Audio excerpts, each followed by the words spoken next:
Uttara milestone কলেজে বিমান দুর্ঘটনায় দগ্ধরা ভর্তি আছেন রাজধানীর জাতীয় বার্ন অ্যান্ড প্লাস্টিক সার্জারি ইনস্টিটিউটে। সেখান থেকে আরও জানাতে যুক্ত হচ্ছেন সহকর্মী ফরহাদুজ্জামান। ফরহাদ, জানতে পেরেছি আজ বিমান বিধ্বস্তে দগ্ধ আরও এক শিশুর মৃত্যু হয়েছে। বাকি চিকিৎসার বিষয়ে কি জানতে পেরেছেন জানাবেন।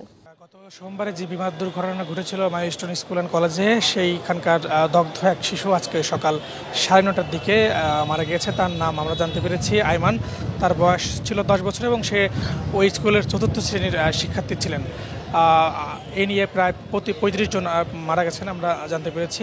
আপনি জানেন যে এখানে গত কয়েকদিন যে উৎসুক জনতা এবং স্বেচ্ছাসেবক সহ যে ভিড় ছিল, আজকে সকাল থেকে আমরা সেই ভিড়টি দেখিনি এবং পাশাপাশি আজকেও কিন্তু সেনাবাহিনী, র্যাব, পুলিশ সহ অন্যান্য আইনশৃঙ্খলা বাহিনী নিয়োজিত রয়েছে। তারা ইমার্জেন্সি বিভাগ এবং মূল ফটকের সামনেও তারা দায়িত্ব পালন করছে।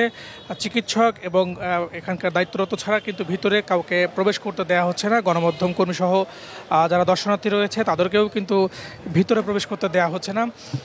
এবং এখন পর্যন্ত আমরা জানতে পেরেছি ভিতরে চীন এবং ভারত এবং সিঙ্গাপুরের বিশেষজ্ঞ চিকিৎসক দল প্রবেশ করেছেন। তারা এখানকার অন্যান্য যারা চিকিৎসক এবং পরিচালক রয়েছেন তাদের সঙ্গে কথা বলেছেন এবং সবাই সমন্বিতভাবে কিন্তু এখানে যারা রয়েছেন তাদেরকে চিকিৎসা দিচ্ছেন।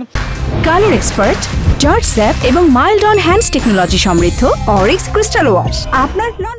এবং আমরা জানতে পেরেছি যে যেই শিক্ষার্থী এখানে মারা গেছেন তিনি কিন্তু আইসিইউতে ছিলেন এবং তার অবস্থা কিন্তু সংকটাপন্ন ছিল এবং এখনও কিন্তু অনেকেই সংকটাপন্ন রয়েছেন এবং যারা তাদেরও কিন্তু অবস্থা আমরা চিকিৎসকরা জানিয়েছেন তাদের অবস্থাও, কয়েকজনের অবস্থা কিন্তু খুব ক্রিটিক্যাল অবস্থায় রয়েছেন।